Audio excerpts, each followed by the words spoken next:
бағдарламасы тығырыққа тірелді. Өңірлік даму министрлігінің алқа мәжілісінде Бақытжан Сағынтаев түк бітірмей теке отырған шағын қала әкімдерін сынға алды.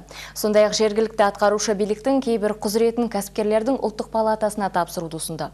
2012-2020 жылдарға арналған бұл бағдарлама экономикасы жалғыз кәсіпорынға тәуелді шағын шаһарларды жұмыс орындарына ашып, тұрмыс тірлігін түзетуге бағытталған. Ол үшін елімізде 27 қала іріктелді.